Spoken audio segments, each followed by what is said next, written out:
De que faço resistência a toda essa mentira? Porque eu nunca fui padrão, eu traga alternativa. O sonho até real, se esse eu sou de dor.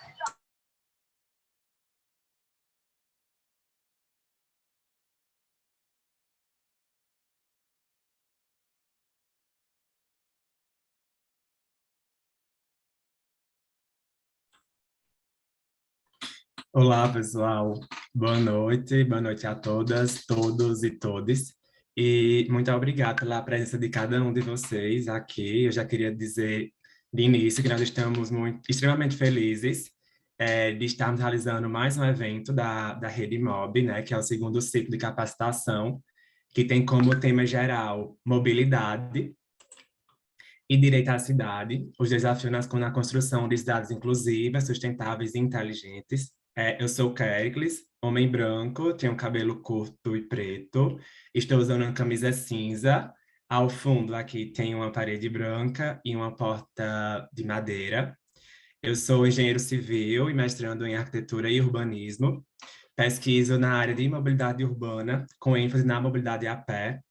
Faço parte da Corrida Amiga, que é uma organização social que atua na construção de cidades sustentáveis, caminháveis e saudáveis. E participo da Rede Mob em dois GTs, né? Do GT de capacitação e de eventos. Então, fiquem à vontade para compartilhar no chat seu nome, onde você atua e o que você achar mais necessário.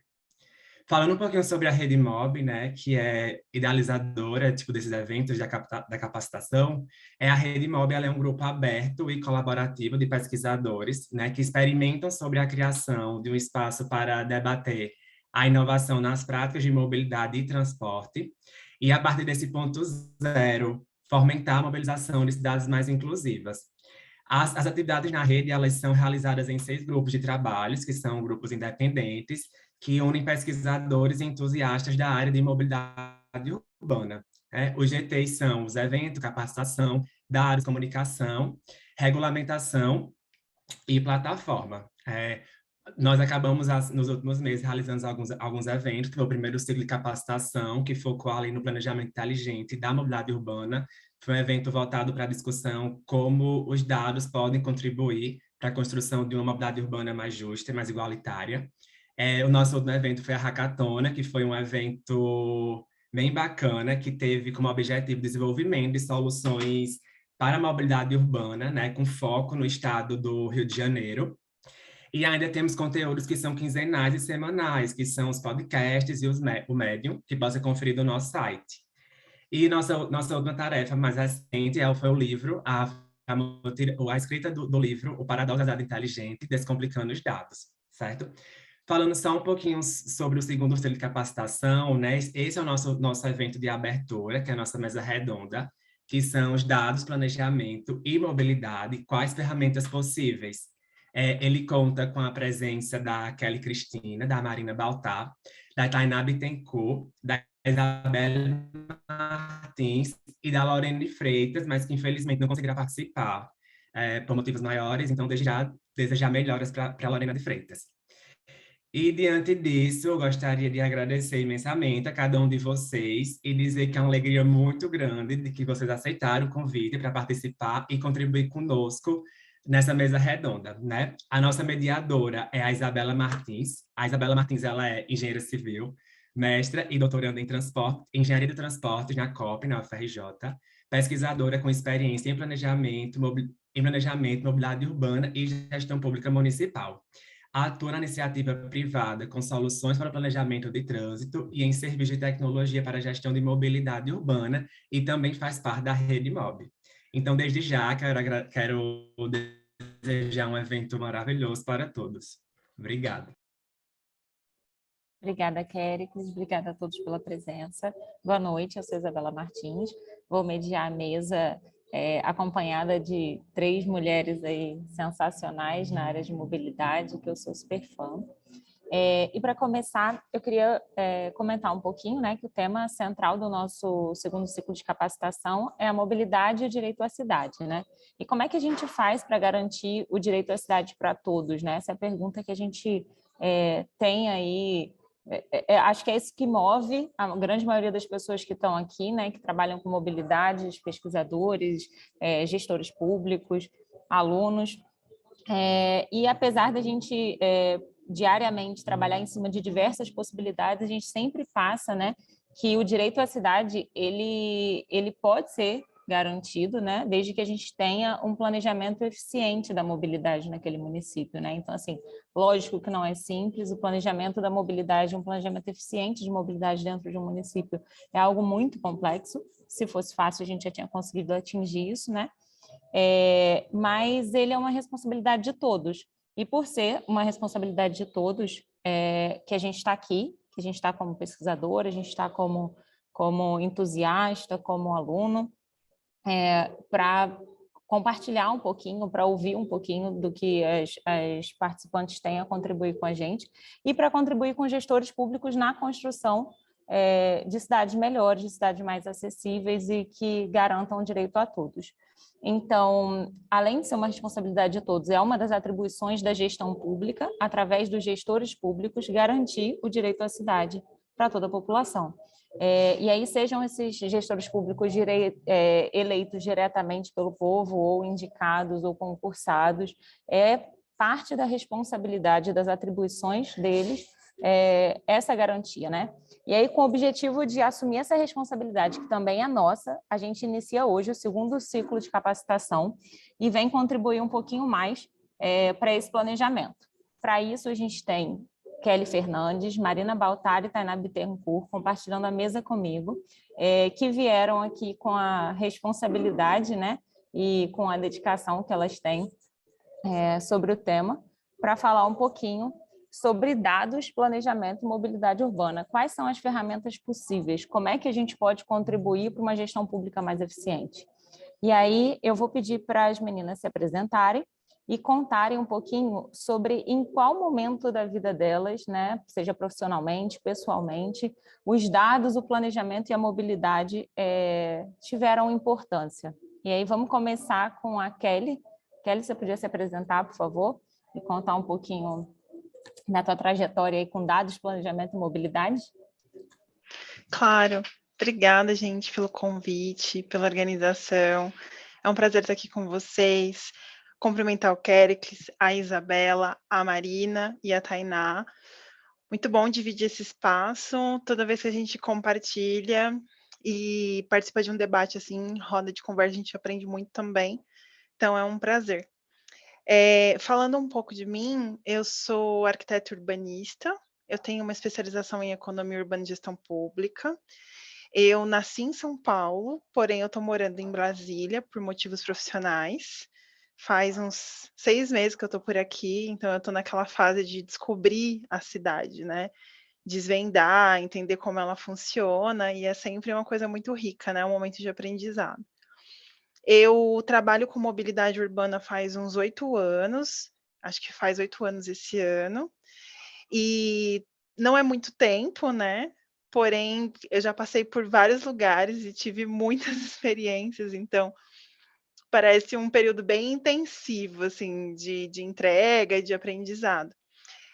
Hoje eu estou trabalhando, né, eu faço parte da equipe de transporte da GIZ, que é uma agência de cooperação técnica internacional vinculada ao governo alemão, e eu coordeno uma ação do programa Euroclima Plus, que é um programa regional, ele atua na América Latina, em 18 países, e uma ação que tem como objetivo fomentar projetos de mobilidade mais sustentáveis e fazer com que esses projetos alcancem melhores condições de financiamento e consigam sair do papel, que é um grande objetivo quando a gente vê a lacuna que existe entre a legislação e as cidades, né, como elas são, como a gente vivencia.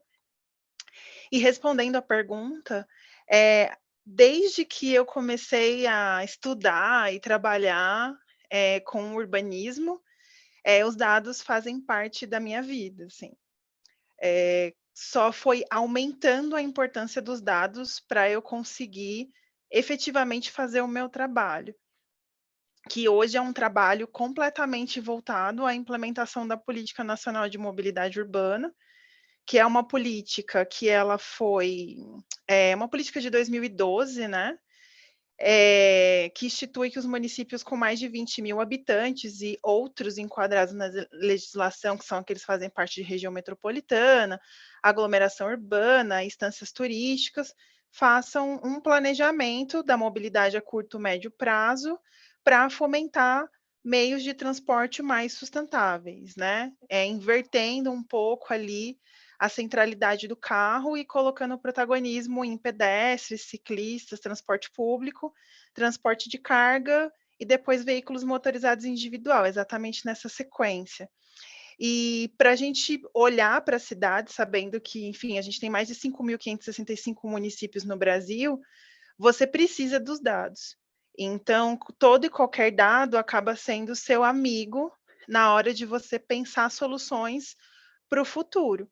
Porque eu acho que um dos grandes desafios que a gente tem é conseguir fazer planejamento e tomada de decisões baseadas em dados, baseada em ciência.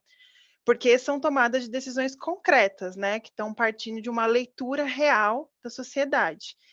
E aí, esses dados, eles podem, a gente sempre pensa nos dados quantitativos, que são essenciais, mas a gente também não pode deixar de refletir sobre dados qualitativos, né, que também são uma forma da gente se aproximar e desvendar, fazer diagnósticos que possam auxiliar a gente a pensar no futuro, fazer prognósticos de onde eu estou e para onde eu posso ir e o que eu preciso fazer durante para isso, né? Eu acho que esse é o grande valor que os dados têm. E aí acho que depois gostaria também de trazer algumas contribuições sobre algumas barreiras que a gente tem no país, né?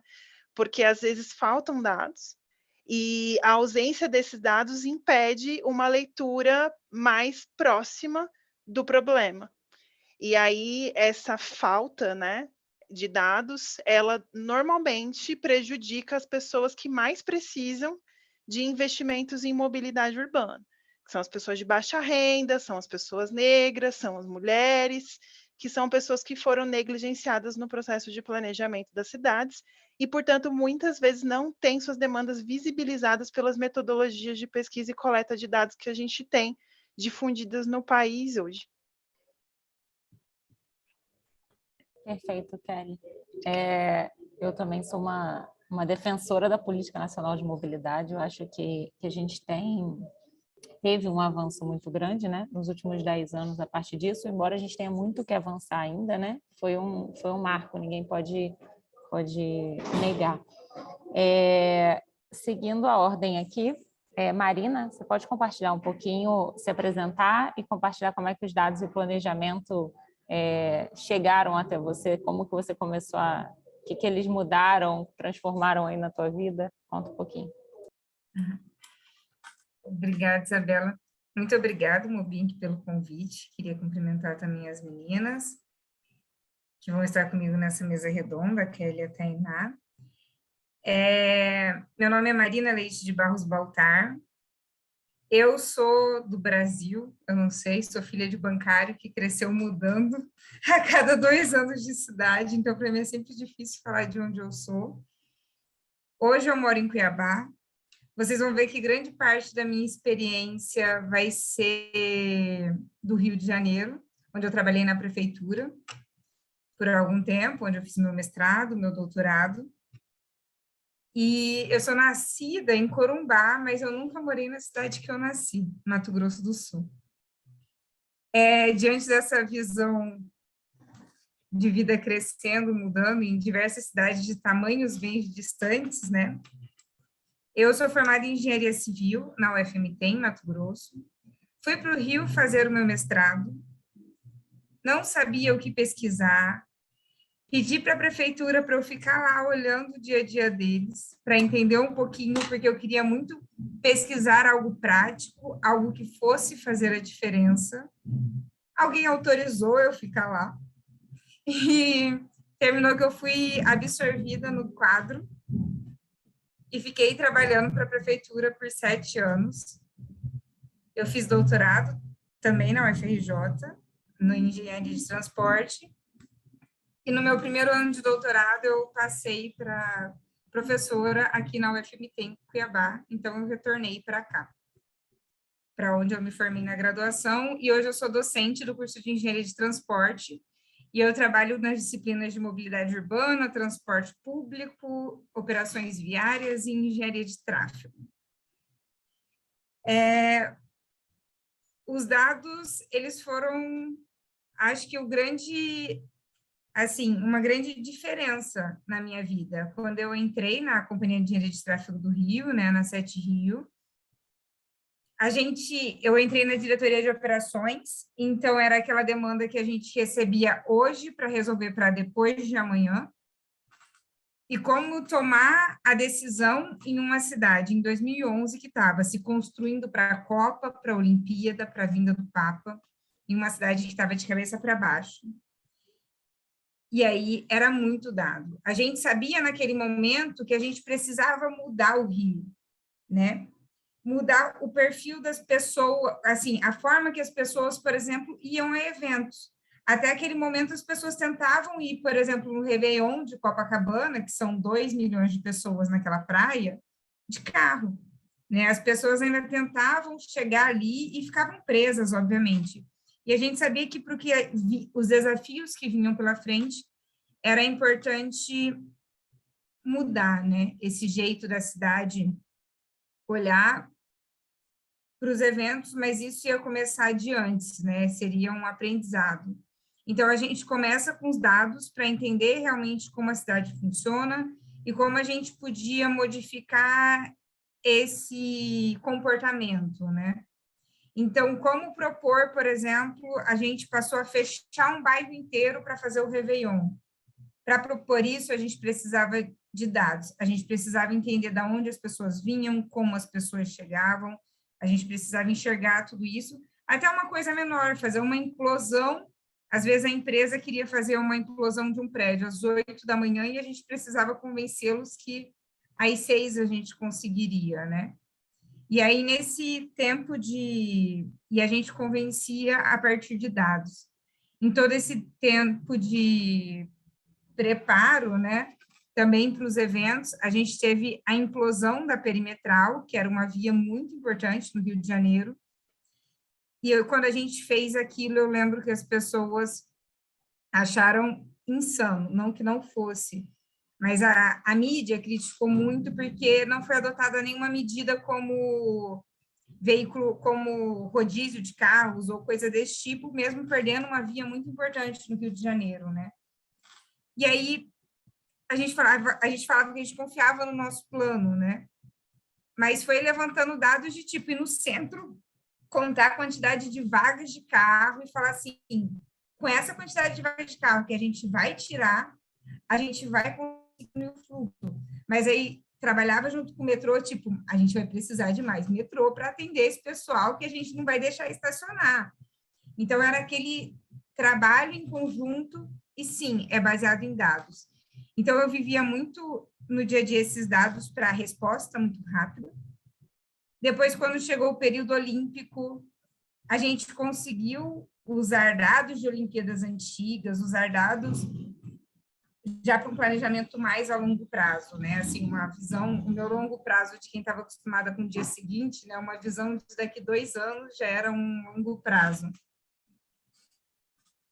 Eu era encantada com os dados que eu tinha disponível na SET Rio, até hoje sou, apesar de saber que não são suficientes, que tem várias demandas que não são atendidas, mas a minha tese de doutorado foi utilizando um banco de dados que ainda não tinha sido utilizado de lá, que era o atendimento, era a anotação dos reboquistas que atendiam os incidentes das vias. Eu peguei aquele dado cru e trabalhei em cima daquilo, para mim foi super interessante entender, e assim, a gente só consegue melhorar um dado se alguém trabalha em cima dele, sabe? Se você tem um objetivo para utilizá-lo. Ali a gente conseguiu modificar algumas formas que os dados eram obtidos, alguma precisão maior que era necessária, né? E aí, e hoje já na faculdade, né, como docente, as nossas pesquisas são extremamente dependentes de dados. E eu acho que se no Rio ainda faltava muito, quando a gente vem para uma cidade como Cuiabá, e olha que eu nem estou falando de uma cidade tão pequena, já que eu estou falando de uma cidade de 700 mil habitantes, que tem uma cidade muito próxima, junto de Várzea Grande, juntos a gente soma quase 1 milhão. É uma cidade mais próxima que o Rio e Niterói, ela é bem próxima mesmo, ela é mais tipo um ABC, a região metropolitana de São Paulo, não em questões de tamanho, né, gente, só de proximidade que eu estou falando. Mas aqui a gente tem pouquíssimos dados. Aqui, assim, até quando a gente quer... Hoje a prefeitura está pensando em mudar o modo de cobrança do transporte, né? E aí a gente... Nossa, será que a universidade pode nos ajudar? Pode, mas a gente precisa de um mínimo, né? Assim, quando a gente não consegue saber nem muito bem por onde a linha passa, o nosso desafio... Imagina pensar em quantidade de passageiros, em tudo isso.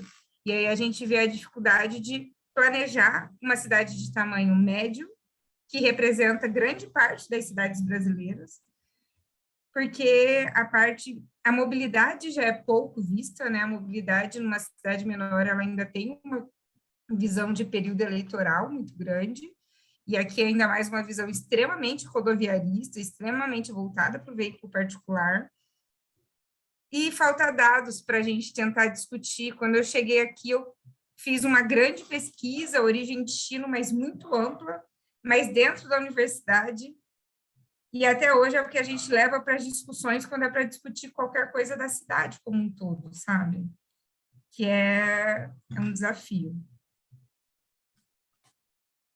Obrigada. Perfeito. Obrigada, Marina. Eu vou passar para a Tainá. A Tainá quer compartilhar um pouquinho da sua experiência. E aí depois eu comento. Claro, obrigada, Isabela. Obrigada a todo mundo da Rede Mob pelo convite. É muito bom estar aqui, compartilhando um pouco também das perspectivas e um pouco das angústias, né? A Marina, fala da Marina, fala da Kelly, também veio nesse sentido de a gente viver nas cidades que a gente vive hoje, tão desiguais em vários aspectos, né? Na mobilidade, no acesso à cidade, enfim, essa multidimensionalidade que são as desigualdades, né? Queria primeiro cumprimentar todas as minhas colegas e a mesa aqui, e cumprimentar também por ser essa mesa 100% feminina, né? O Kericles fez essa abertura, eu peço licença para ele, mas de uma mesa 100% feminina, considerando que as mulheres são minoria no setor de mobilidade urbana, né? E também são minoria na gestão pública de mobilidade urbana, né? A gente, segundo a última pesquisa que a gente teve do IBGE, apenas 10% das gestoras e dos gestores que cuidam da área de transporte público nas cidades são mulheres, né? Então, 90% homens, 10% mulheres, né? Então, eu já começo cumprimentando a partir daí, né? Bom, enfim, como que os dados chegaram na vida, eu acho que eu vou falar um pouquinho, já vou me apresentando no meio do caminho. Bom, eu sou engenheira de formação, né? Então, desde da faculdade já dados quantitativos, cálculo o tempo todo, para vários aspectos, não só na mobilidade urbana, mas em tudo. E a partir do final da graduação, eu já comecei a trabalhar com mobilidade, sempre trazendo essa perspectiva de dados, essa perspectiva analítica para todas as minhas análises, né? E isso, claro, se intensificou quando eu me mudei. E eu já faço outro paralelo com as minhas colegas aqui, várias cidades no meio da vida, né? A Marina falou disso, a Kelly falou disso, eu também vou falar disso.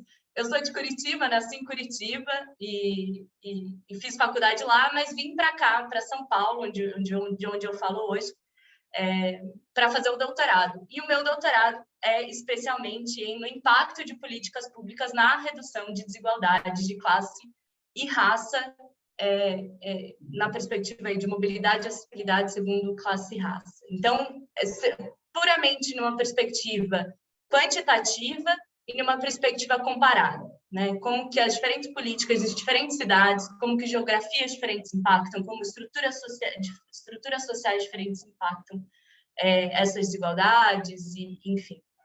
Então, isso sempre teve... a questão dos dados sempre teve uma questão muito importante na minha vida acadêmica, né? Agora falando. E em 2020, eu saí dessa dedicação exclusiva de doutorado e fui trabalhar na Google, ou seja, mais dados, dados de transporte público, principalmente GTFS e GPS. Como que a gente pode melhorar os dados que são mostrados para os usuários, como que a gente pode melhorar a experiência dos usuários, né, no transporte público, principalmente aí trabalhando com o transporte público de cidades brasileiras e da América Latina. Então, puramente dados, de novo, o tempo todo. E daí saio do Google há uns 2 anos atrás e vou para trabalhar na Frente Nacional de Prefeitos. E daí os dados vêm em 2 dimensões de novo. A primeira, porque o trabalho que eu toco principalmente na Frente Nacional de Prefeitos tem uma das principais atividades, é o mapeamento e aí capacitação de técnicos e gestores no uso de dados para o planejamento do transporte público. E daí a gente está falando principalmente de dados aí de GTFS, GPS, bilhetagem, que são dados super ricos, que já são coletados na maior parte dos sistemas, mas ainda são muito subaproveitados e ainda não são utilizados de fato todo esse potencial pelos municípios. Por vários motivos que a gente vai discutir daqui a pouco, mas que, de fato, são subaproveitados e que poderiam aí embasar o planejamento e a elaboração e a avaliação de políticas públicas. Aí sempre, né, a gente sempre aperta nessa tecla, mas da importância, né, da elaboração de políticas públicas baseadas em evidência, porque a gente não tem como resolver um problema que a gente não sabe como ele é, né? Se a gente não sabe aonde que as pessoas que de fato mais precisam estão, quem são essas pessoas que de fato mais precisam e o que elas precisam, né? A gente está falando aí de milhões de questões que envolvem a vida cotidiana das pessoas, né? Então, trabalhando especialmente nessa dimensão municipal dos dados, né? Como que a gente pode apoiar os municípios nesse uso de dados, mas também numa outra esfera, que é a esfera nacional, né?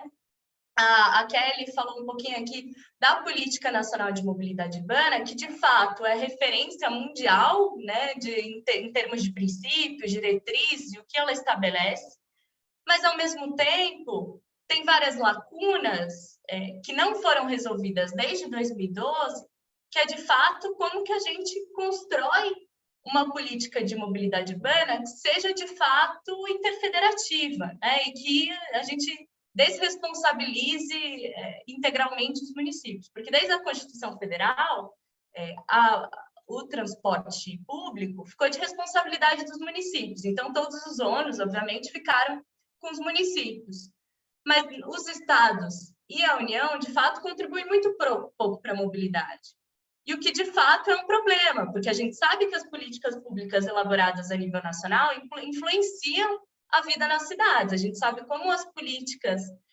tradicionais aí de incentivo à motorização individual afetaram as nossas cidades, né? Tanto o planejamento quanto a própria demanda de transporte. Então, a gente sabe que existem as políticas a nível nacional que influenciam as políticas a nível local, mas a gente, de fato, não tem essa coordenação entre políticas públicas. E esse é um problema, e agora a gente está, obviamente, tentando discutir isso, né? É ótimo que isso voltou ao debate, nessa nova discussão de como que nós vamos construir um sistema único da mobilidade, isso já está sendo pautado por diversas organizações, mas, ao mesmo tempo, mesmo que a gente, de fato, considere que é papel da União e é papel dos estados também contribuírem com a política de mobilidade, a gente volta de novo na questão de como que eu vou, de fato, fazer uma política a nível nacional se eu não tenho dados para isso. Porque, ao contrário de saúde, ao contrário da educação, que a gente tem dados, se você for nacionalmente no dado do INEP, por exemplo, ou no DataSUS, você sabe quantas pessoas estão usando cada serviço de um posto de saúde, você sabe quantas matrículas tem nas diferentes escolas particulares e públicas de todas as cidades do país, mas você não tem dados de mobilidade. A gente tem até dificuldade de saber, de forma confiável, quantos sistemas de transporte público existem no Brasil, ou quantos municípios têm ou não transporte público. Tem algumas pesquisas que mostram isso, mas a gente já viu várias falhas na pesquisa, assim, de que não são dados de fato confiáveis. A gente consegue dizer com certeza, 1.700 municípios do Brasil têm sistema de transporte público. Isso é o que diz a pesquisa de informações básicas municipais, mas a gente já viu que tem municípios aí na base de 2 mil habitantes que declararam ter transporte público, mas de fato a gente sabe que não tem, né? Então, fica muito difícil a nível nacional, de fato, construir política pública se a gente não sabe essas informações básicas, a gente não sabe o custo do sistema de transporte, se a gente não sabe quantos passageiros são transportados, enfim, né?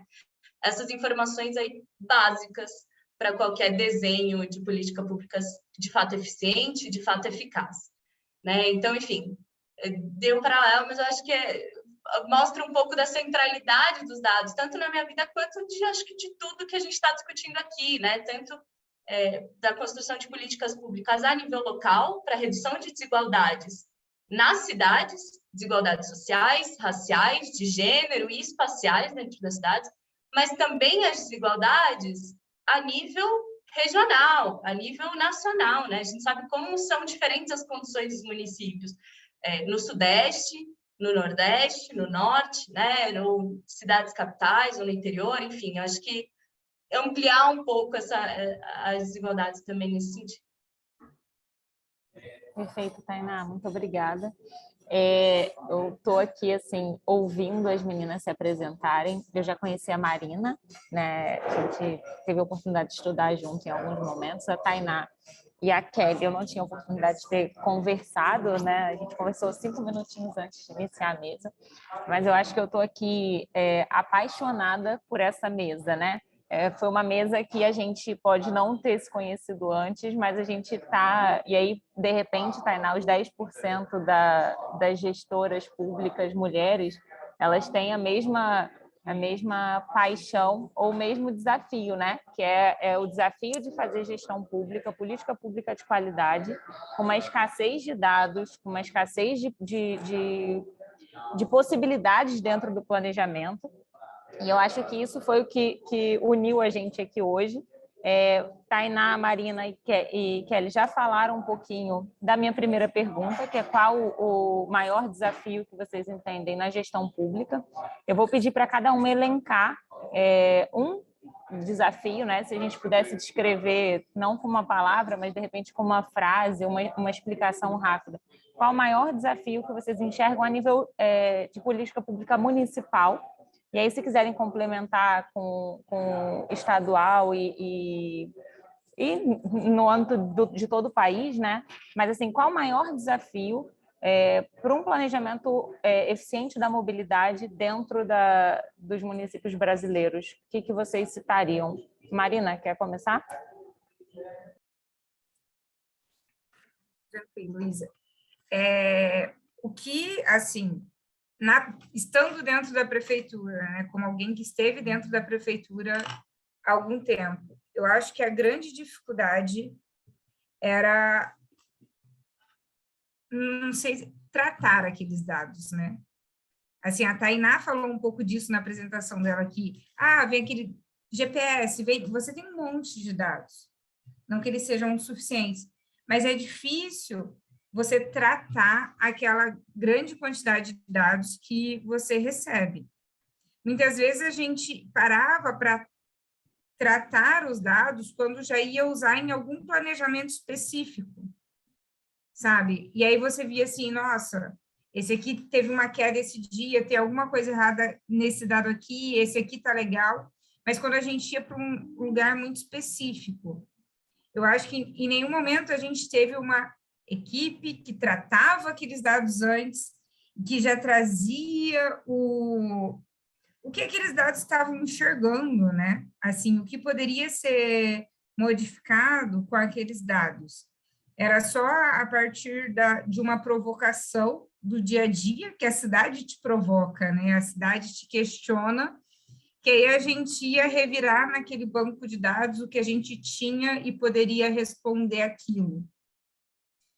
Mas eu acho que existe essa dificuldade enorme de você enxergar o que você tem e de você tratar para ele ser realmente utilizado com confiança, sabe?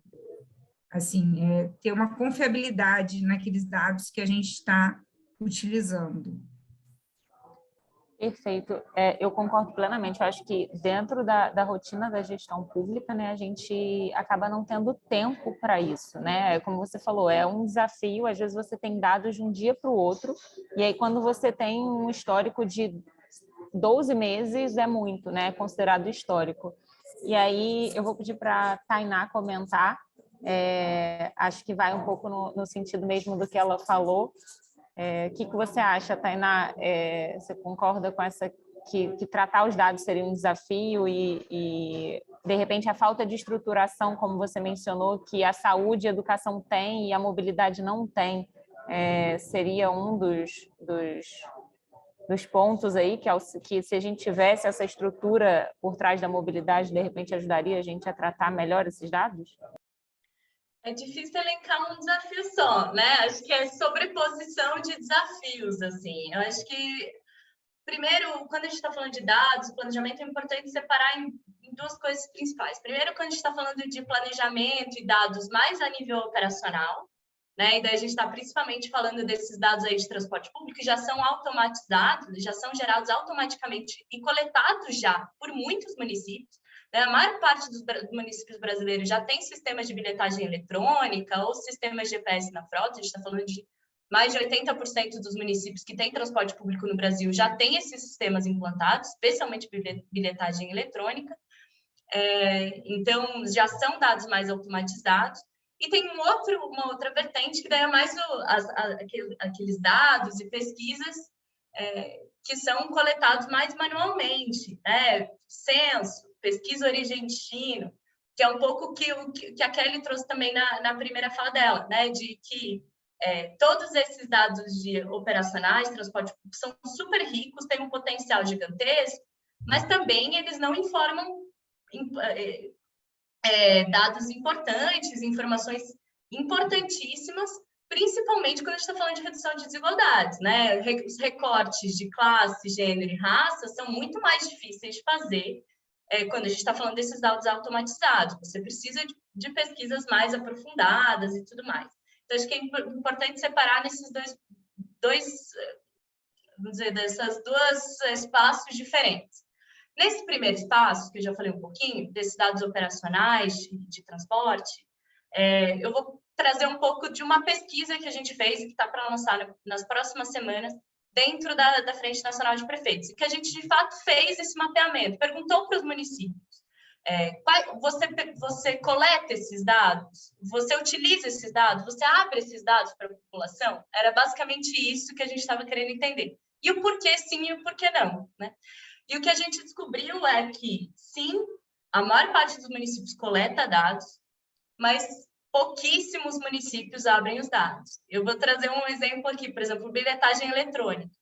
Enquanto mais de 85% dos municípios que a gente conversou tinham dados de bilhetagem, coletavam dados de bilhetagem, menos de 10% dos municípios publicavam esses dados de alguma forma. E aqui eu estou falando de qualquer nível de desagregação. Publicou na página passageiros transportados e dava para fazer o download, a gente considerou que, enfim, para o recorte que a gente fez, pelo menos disponibilizava de alguma forma. Então, a gente já vê o problema por aí, né? A gente já vê esse gap aí nesse número. GPS e GTFS fica meio no meio termo. E daí a gente, tá, beleza, então, por que você não publica? Ou por que você não utiliza esse dado? E o que a gente descobriu é que o principal desafio, que o desafio básico, é que os municípios, a maior parte dos municípios, não tem acesso a esses dados. Então, a Marina falou aqui um pouco da experiência do Rio de Janeiro, né? Um pouco, e da experiência de Cuiabá e tal. Rio de Janeiro, a gente ainda está falando de uma grande cidade, uma capital, e que tem muitos dados, apesar de não ter todos, né? A gente sabe como funciona várias questões internas aí no Rio de Janeiro. Mas a maior parte dos municípios não tem acesso ao dado, por quê?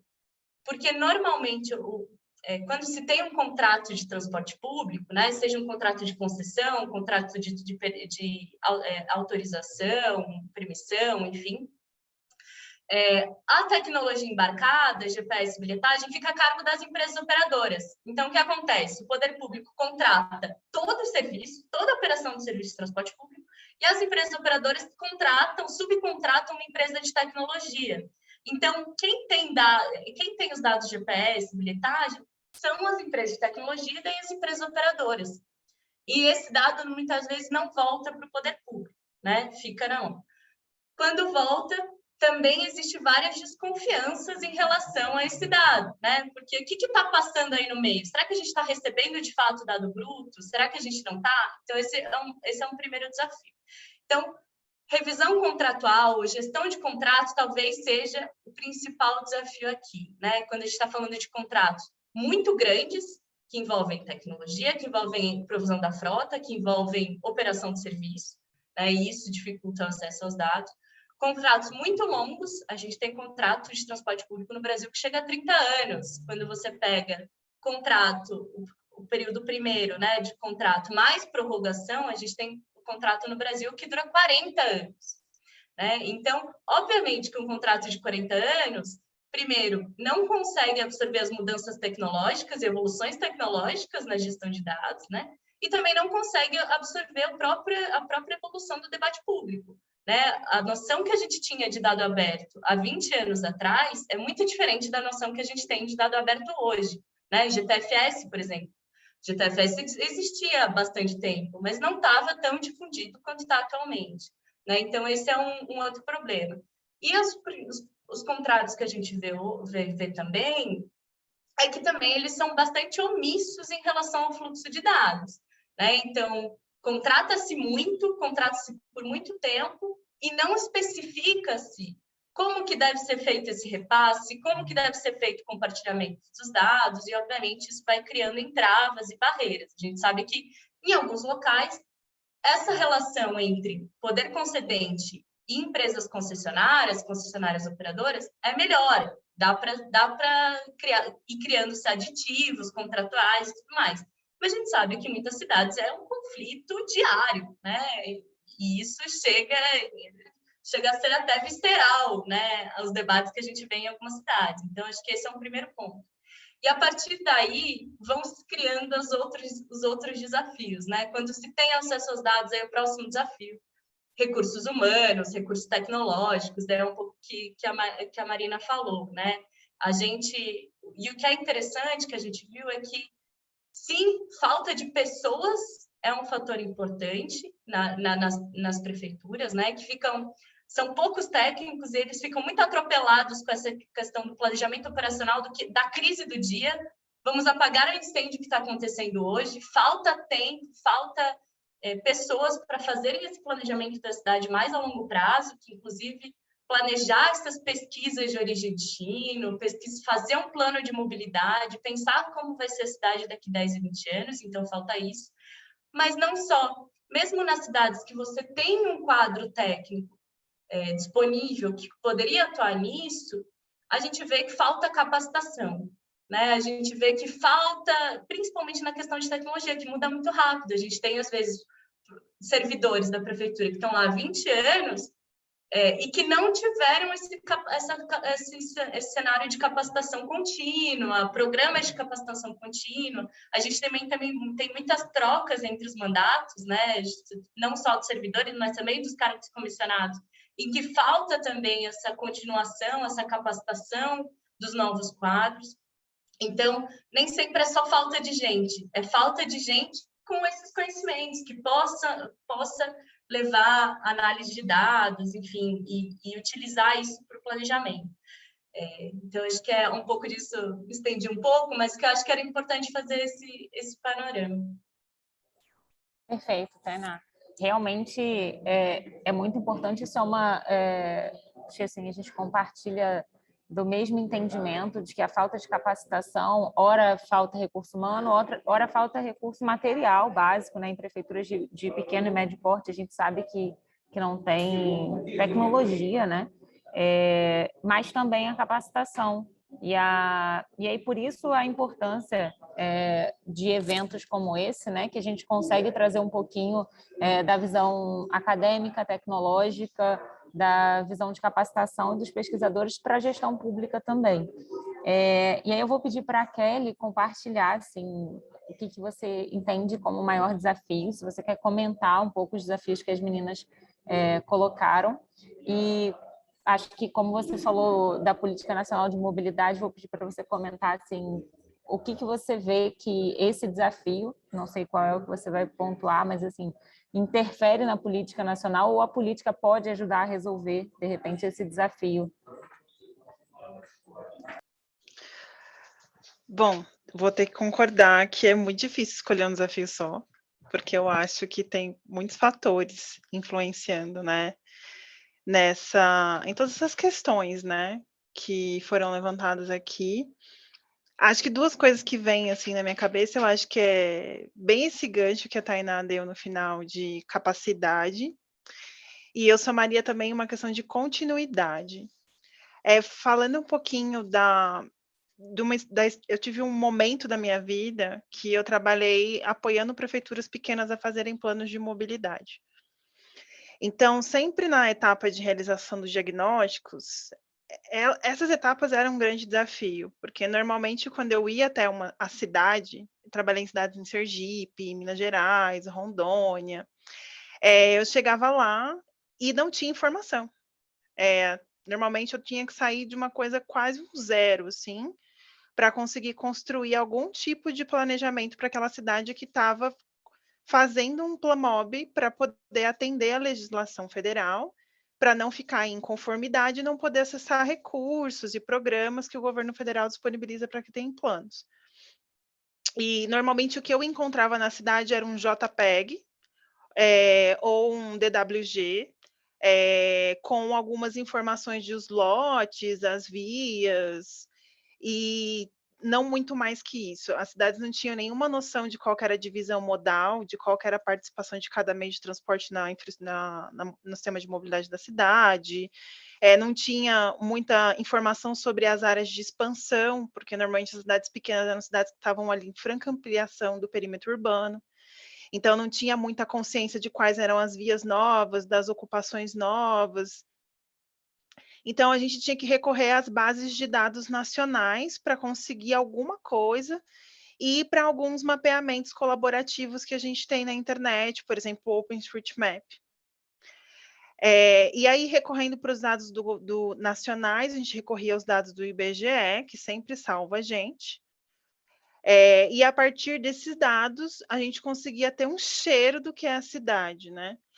Agora o censo 2022 está em andamento e existe uma ansiedade muito grande de quem trabalha com dados para ver esses resultados, porque a gente sabe da dificuldade que foi fazer esse censo, era para ele ter sido feito há 2 anos atrás, e ele proporciona uma coisa que chama compor uma série histórica. Então, você consegue ver o que está acontecendo. E para mim, esse é um grande desafio da continuidade. Porque para você saber tendências, estimar tendências e conseguir ver o que está acontecendo, os efeitos que você está fazendo, você precisa ter uma série histórica. Então, você precisa coletar um dado com base numa determinada metodologia, que ela pode mudar um pouco, mas ela tem que ser fiel às pesquisas anteriores para você conseguir olhar de forma comparada, conseguir ver o que está acontecendo e estipular tendências de futuro, assim, né? Hoje o censo permite isso para a gente, e a mobilidade acaba se alimentando muito dos dados do censo, principalmente para olhar questões demográficas. Mesmo nas cidades que têm hoje pesquisas de origem e destino, você não consegue fazer, por exemplo, análises raciais, assim, de como as pessoas, como é a segregação racial na mobilidade urbana. Você precisa juntar os dados do censo com dados de mobilidade urbana para aferir.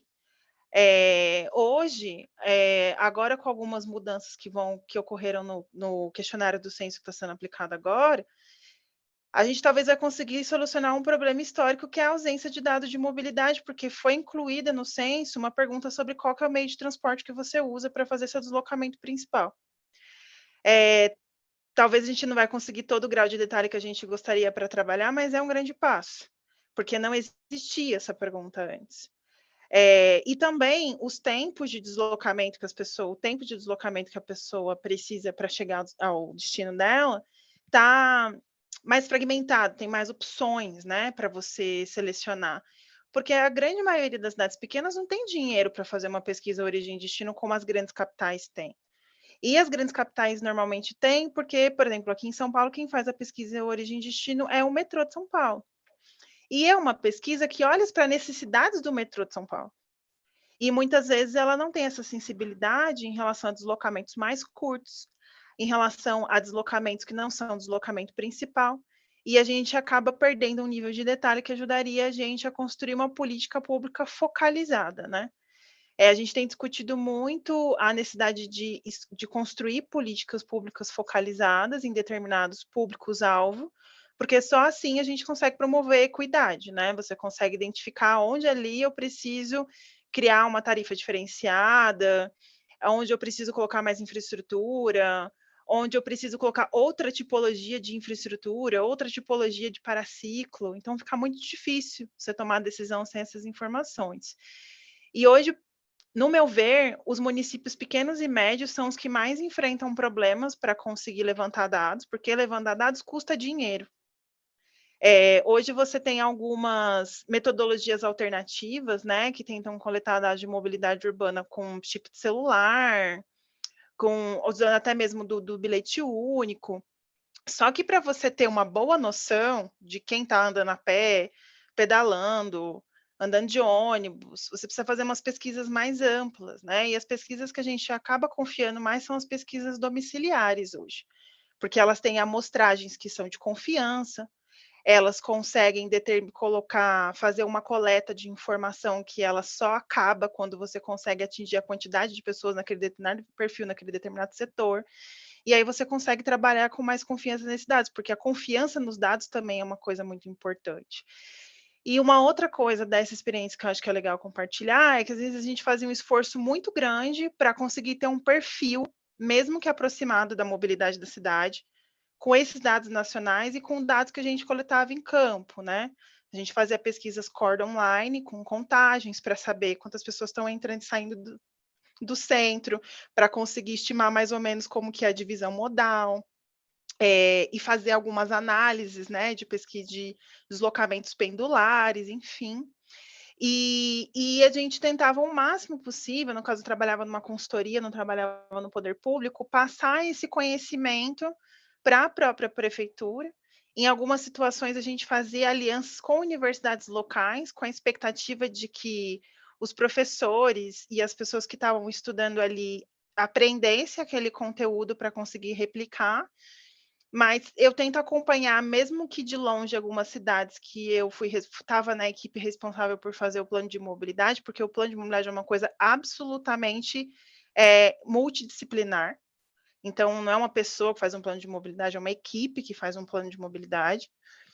Porque a mobilidade, ela é muito interdisciplinar. Então, quando você está olhando dado de mobilidade, você não está olhando só dado de deslocamento, você está olhando dado de onde as pessoas moram, como que é a rua delas, como é a casa delas, para onde elas se deslocam, onde estão os empregos, onde está o lazer, onde está a recreação. Então, você precisa olhar para muitos dados. Você vai lá no DataSUS para ver os dados de ocorrência de sinistro. Então, é um mundo. A gente pega os dados do escolares também para olhar, a gente olha para o sistema de transporte escolar para poder entender, muitas vezes em áreas rurais o transporte que tem é o transporte escolar, e o transporte informal, né, que expõe as pessoas e tudo mais. E a grande dificuldade que eu vi é que a gente fazia todo esse esforço concentrado ali em um ano e pouco, saía da cidade, aí passou 5 anos e nunca mais as pesquisas foram feitas. Nunca mais esses dados foram levantados. E se perdeu a oportunidade de continuar fazendo essas pesquisas para verificar se uma intervenção viária ou um sistema de transporte público implementado surtiu algum efeito sistemático na mobilidade, sabe? E os planos de mobilidade, eles não são ferramentas estáticas, são ferramentas que elas precisam ser reolhadas, né? Você precisa olhar para o planejamento a cada 5 anos ou menos, depende, e falar, nossa, será que está funcionando? Será que não está? Será que a gente tem que mudar de estratégia? O que será que a gente muda aqui nas ações que a gente pensou? E aí, em relação à Política Nacional de Mobilidade Urbana, eu acho que sim, existe esse desafio também é a nível federal, né? A gente, muitas vezes, o cenário que a gente encontra nos municípios, a gente encontra igualzinho refletido no governo federal. Equipes pequenas, pouco recurso, muita dificuldade para colocar as coisas em pé e mantê-las funcionando. Hoje, acho que um dos grandes esforços do governo federal é a PMOB, que é uma pesquisa que a Secretaria, Departamento de Mobilidade faz, junto com os municípios, mas ela é uma pesquisa que os municípios informam. E, às vezes, os municípios não informam da forma correta, isso é um fato. E aí esse dado perde um pouco de confiança, mas é feita essa coleta de forma sistemática de tempos em tempos, que talvez precise ser aperfeiçoada, né? Através também de, às vezes, os municípios eles não sabem o que é um sistema de transporte concedido. E aí eles não sabem o que é uma operação de transporte direta. Eles informam errado por falta de conhecimentos básicos em mobilidade urbana, que também é uma questão de capacitação. E aí hoje você tem o SIMU, que é o Sistema de Informação da Mobilidade Urbana, que é um painel do governo federal que foi lançado no ano passado, em que você consegue ver os dados da PMOB de forma comparada. Agora também estão sendo integrados alguns dados do IPEA sobre acesso a oportunidades, que já são feitos com base em pesquisas origem e destino das grandes capitais. E a ideia do governo federal é cada vez mais tornar um SIMU um lugar onde você sabe que vai encontrar informações sobre a mobilidade urbana no país. Mas falta recurso, inclusive, para o governo federal, que talvez a gente pode ver também, analisar algumas coisas em relação a prioridades orçamentárias, tanto da escala nacional quanto da escala municipal, para destinar recursos para a coleta de dados. Eu já acho que é um desafio destinar recursos para a mobilidade urbana hoje, na cultura que a gente tem, porque as pessoas elas não valorizam a mobilidade urbana. E, principalmente, coleta de dados de mobilidade ativa, é um terror. Então, eu acho que a gente tem isso em todas as escalas, e talvez a conversa seja como que a gente prioriza recurso para a coleta de dado e também para a continuidade desses dados, sobretudo, fazendo uso de indicadores que possam mostrar para a gente aonde que a gente está dentro dos objetivos que a gente construiu de mudança e tudo mais. Perfeito, Kelly. Eu acho que a tua escolha pela continuidade foi muito, muito interessante, né? Porque a gente vem lá com o desafio do tratamento dos dados, Tainá complementou com a importância da capacitação, então não adianta tratar dados se você não sabe tratar dados, você precisa estar capacitado para isso, e você só vai ter o resultado de um planejamento eficiente, né? Se você der continuidade a esses dados. Então, acho que foi difícil vocês escolherem, mas as três escolheram bem. E aí a gente está já caminhando para 1 hora, né? 50 minutos da nossa mesa. Eu vou passar a pergunta agora para a Marina, porque a gente foi até engraçado, né, que durante o comentário de vocês, né, uma das perguntas que a gente ia colocar aqui na mesa é como que vocês compreendiam a disputa dos dados entre as entidades privadas e públicas, né? E aí a Tainá acabou comentando um pouco na fala dela, a Kelly acabou comentando, eu vou perguntar para a Marina, assim, como é que você vê, Marina, essa disputa entre os dados que a gestão pública tem ou não tem, e aí as concessionárias ou sociedade civil, mais as entidades privadas, né, de dominar esses dados e esses dados não estarem compartilhados para um planejamento integrado e eficiente.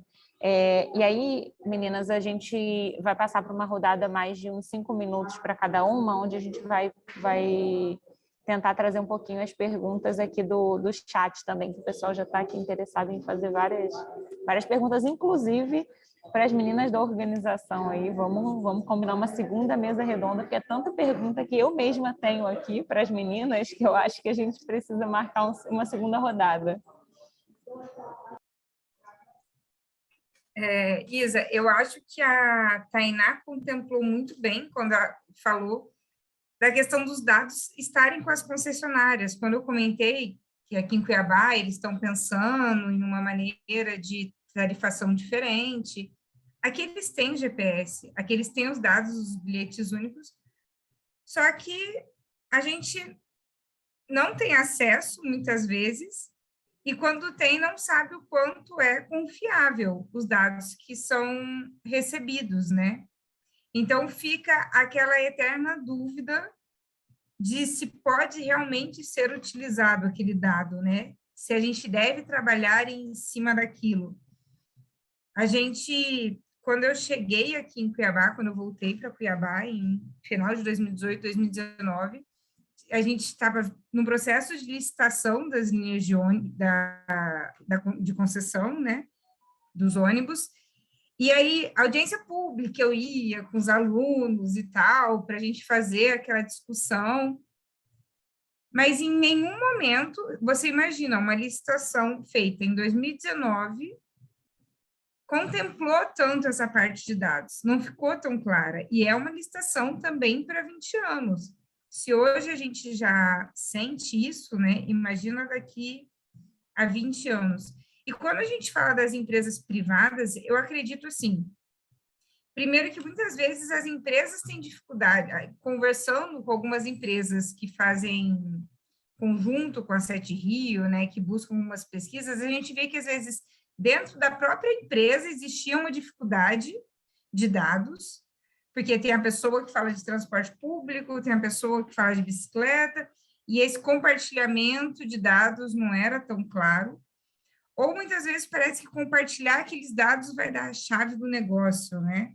Então, é muito difícil, enquanto a gente não pensar, não tem jeito, né? A gestão pública tem que ser pensada pelos gestores públicos, né?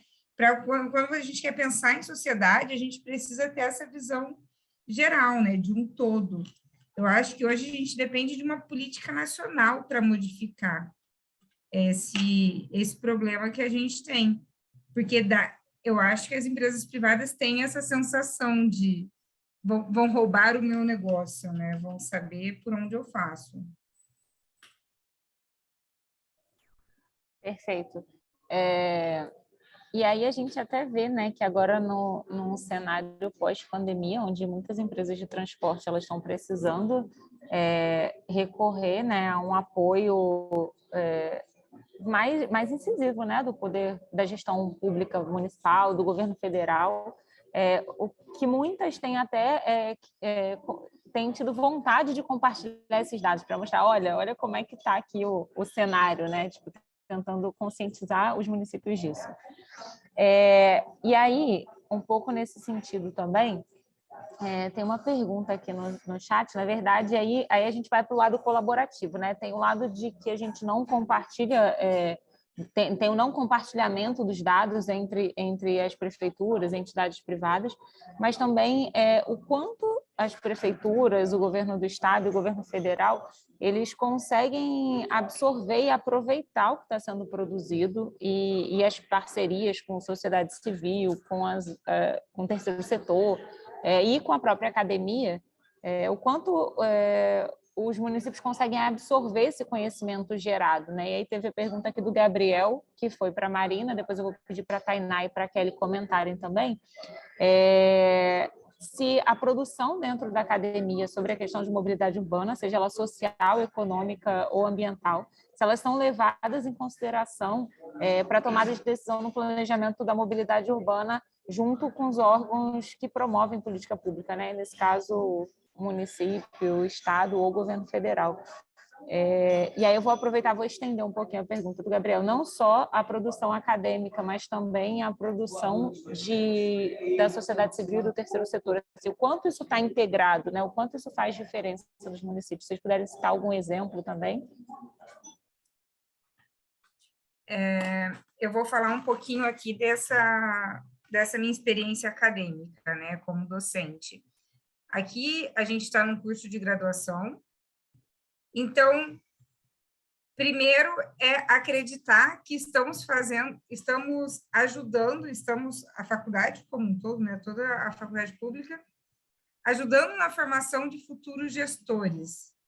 E esse ano, eu acho que grande parte dos professores que já estavam aqui, a gente está tendo essa alegria, de alguma forma, porque a gente está com alguns alunos nessa nova gestão, ocupando cargos importantes em cidades aqui do interior, e é muito legal quando você vê eles compartilhando mudanças que eles conseguiram, mesmo que pequenas, a gente fala de cidade de 100 mil habitantes, Nossa, mas eu consegui mostrar para o prefeito a importância da gente tentar colocar ciclovia, de tentar reduzir a velocidade, porque como não tem ônibus, as pessoas usam muita bicicleta, sabe, assim, e aí isso dá uma realização muito grande. Então, eu acho que tem, primeiro, isso, assim, que eu acho muito importante a academia levar pontos práticos para os alunos, porque a gente sabe que eles são os futuros gestores.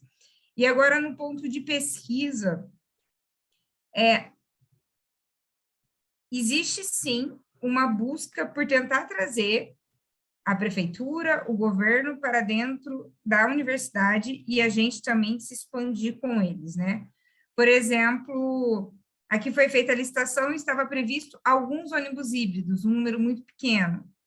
Então, a gente utilizou trabalho de conclusão de curso de aluno para calcular qual seria a linha mais interessante para a gente ter esse ônibus híbrido, né? Para colocar o ônibus híbrido, igual a gente conseguiria uma emissão menor.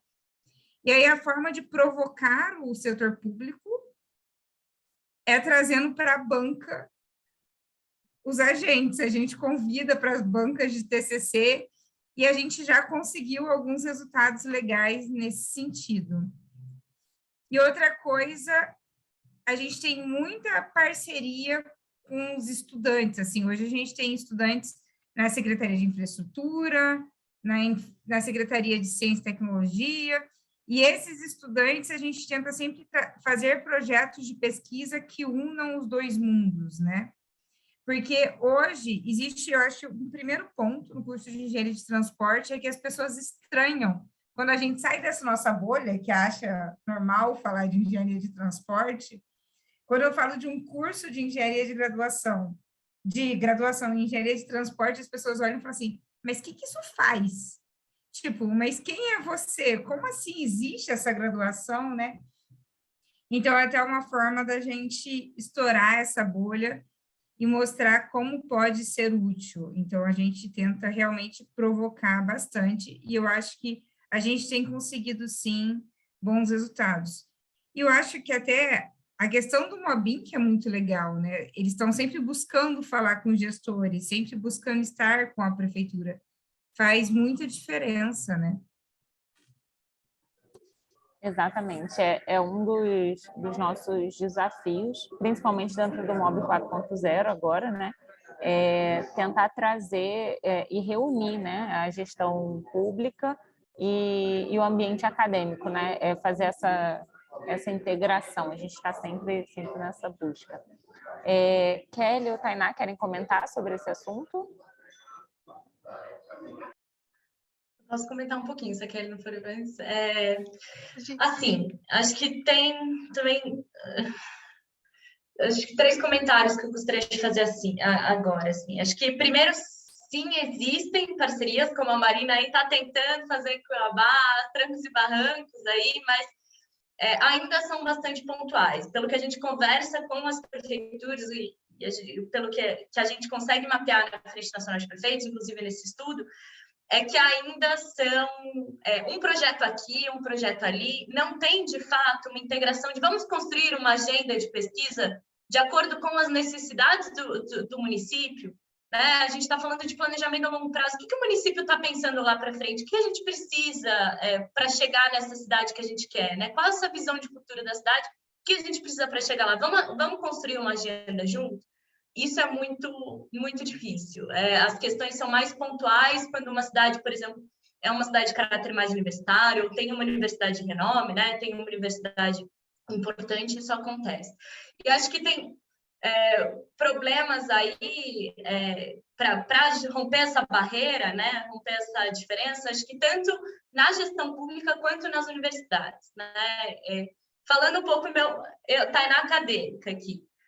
As universidades são muito fechadas em si mesmas, né? A gente tem poucas universidades que de fato aplicam os princípios dessa tríade universitária de pesquisa, ensino e extensão, né? A gente tem pesquisas sendo feitas para dentro dos muros, pouco diálogo com outros setores, né? E pouca, de fato, pesquisa aplicada, né? Obviamente que a universidade tem milhões de funções e a gente precisa avançar, né, no desenvolvimento da ciência e tudo mais, mas também existe pouco essa preocupação aí em pesquisas aplicadas à política pública, pesquisas aplicadas aos problemas aí concretos e urgentes das cidades, né? E não só na mobilidade urbana, mas né, na sociedade como um todo. Então, acho que tem um pouco das universidades estarem fechadas, mesmo pouca aplicação da extensão, da pesquisa e também pouca aplicação dessa extensão, né, universitária. E também tem o lado do poder público, que também é uma falta de maturidade da gestão pública e das empresas também, que prestam serviço para o poder público e tal, no questão dos benefícios dos dados abertos, o que são de fato dados abertos, o que são dados públicos e por quê, e dos benefícios que isso traz, né? O que a gente vê nas universidades é o tempo todo correndo atrás de dados, o tempo todo tentando conseguir dados que demoram um mês, às vezes você demora um ano para conseguir um dado de GPS, por exemplo, um dado de bilhetagem. E isso, obviamente, a gente sabe, já foi um período de iniciação científica, por exemplo, de alguém que poderia estar trabalhando com esses dados, né? A gente sabe que tem diferentes timings aí, diferentes tempos. Então, acho que falta uma maturidade de saber por que disponibilizar abertamente, por que não ficar nessa passividade, né, de esperar uma chamada na lei de acesso de informação para depois eu compartilhar os dados e tudo mais. Em conversa, nesse curso de capacitação que a gente está fazendo dentro do projeto Acesso Dados da Frente Nacional de Prefeitos, a gente viu que existia, de fato, entendimento de que eu colocar uma planilha tarifária em PDF no site, eu já estava garantindo a transparência, eu já estava, né, avançando em relação de dados abertos. Ou tinha muita também até falta de conhecimento quanto à própria LGPD, né, que veio em 2018, que trata só de dados pessoais, mas que trouxe insegurança quanto a todos os dados dos municípios, né? Alguns técnicos e gestores públicos tinham medo de publicar GPS por causa da LGPD, sendo que a gente sabe que não são dados pessoais, né? Então, acho que tem várias questões de falta de maturidade nesse sentido. E daí tem um outro, de fato, que é um outro comentário que acho que é importante, principalmente quando a gente está falando de direito à cidade aqui, né, que a gente está falando de muitos dados, mas que é, de fato, o quanto que os princípios e esse objetivo de redução de desigualdades está, de fato, no princípio da política pública, ou no princípio do planejamento por parte dos municípios. Porque não é só dado, eu preciso ter uma função com esse dado, né? Eu preciso, de fato, atacar um problema com esse dado. E quando, de fato, as desigualdades são um problema tratado pelo município. Quando a gente olha para os planos de mobilidade, por exemplo, que falaram aqui, a gente vê que pouquíssimos planos de mobilidade colocam como objetivo redução de desigualdades. Quando tratam, vem muito no sentido de inclusão, mas daí principalmente inclusão de pessoas com mobilidade reduzida, né? Então, a gente está falando de idosos, crianças, enfim, diferentes perfis aí que têm dificuldade de locomoção, ou inclusão das pessoas de baixa renda, principalmente a partir de políticas tarifárias, né? Então, como que a gente consegue fazer com que o transporte público, principalmente, seja mais acessível financeiramente? Mas em termos de redução de desigualdades, da qualidade do sistema de transporte público que está sendo ofertado, as desigualdades em relação ao acesso a oportunidades, as desigualdades em relação à discriminação racial e de gênero no transporte coletivo e tudo mais, isso é tratado, ou não é tratado no plano, ou é tratado muito superficialmente, com poucas ações concretas para, de fato, reduzir a desigualdade. E se a gente não vê isso como um problema, obviamente que a gente não vai atrás de dados para isso, porque não é um problema, né? Então, acho que as coisas estão um pouco ligadas, sim, de fato, a questão do dado, da política, do planejamento, mas também o princípio que está regendo isso, né? Acho que seria mais ou menos nesse sentido.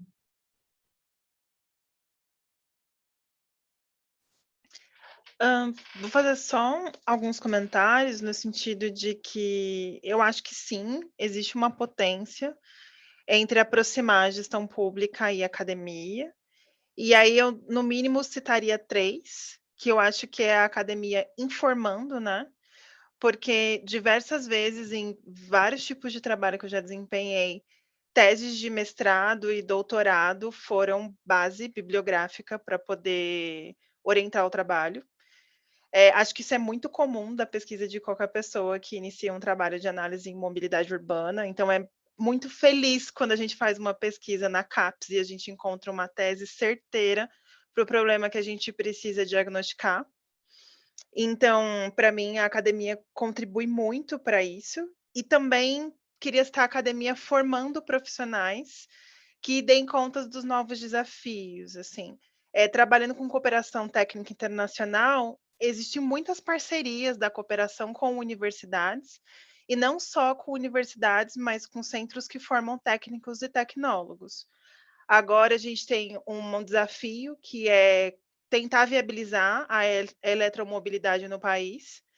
Então, existe um fomento ativo para que os centros acadêmicos produzam pesquisas sobre o tema e formem profissionais que sejam capazes de fazer a manutenção no ônibus elétrico, de planejar um sistema voltado para um transporte eletrificado, que são desafios que não necessariamente nós estamos preparados hoje, não tem profissionais no mercado. A GIZ tem até um projeto que chama Profissionais do Futuro, que é entender quais são as profissões do futuro, principalmente voltadas para a eletrificação e para a digitalização, e conseguir gerar capacidade em profissionais para conseguir atuar nessas lacunas de mercado que vão surgindo ao longo do tempo. E também a academia trabalhando junto com a cooperação técnica. Hoje a GIZ tem diversas parcerias com universidades, que são universidades que estão desenvolvendo ferramentas, que estão desenvolvendo soluções, que estão fazendo produtos para a GIZ e para outros parceiros, para a gente conseguir endereçar as necessidades dos nossos contrapartes, que são os ministérios, que são as empresas públicas, que são os municípios. Então, a gente conta com a parceria de laboratórios e universidades que nos apoiam. E aí, gostaria de citar também o papel que os laboratórios e os observatórios têm para gerar essa produção. Aí a gente tem laboratório da cidade, laboratório da habitação, a gente tem o Observatório das Metrópoles, o Observatório de Salvador, que estão ali, né? Tem pesquisadores, universidades trabalhando dentro desses lugares, e eles prestam um trabalho assim, inestimável, ainda mais a gente sabendo a condição que os acadêmicos hoje estão no Brasil, que é extremamente difícil você sobreviver enquanto acadêmico, e ainda assim a produção acadêmica no Brasil é riquíssima.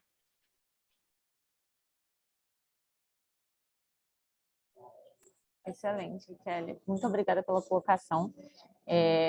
A mesa está muito alinhada, né? Kelly já começou aí citando algumas iniciativas que são modelos, né? Que a gente pode pegar como referência, que a gente pode compartilhar isso, né? Nas cidades que a gente atua, que a gente vive. A gente já está encaminhando para o final. Estou muito triste de dar essa notícia, porque eu ficaria aqui por horas conversando com as meninas, ouvindo elas falarem. Queria só dar um recado, está passando aí no chat um formulário sobre esse segundo ciclo de capacitação. É muito importante o retorno de vocês, se puderem preencher. A Gabi está compartilhando aí de novo, para ficar como última mensagem. Então, quem estiver aqui participando com a gente, por favor, se inscrevam lá, deem suas opiniões.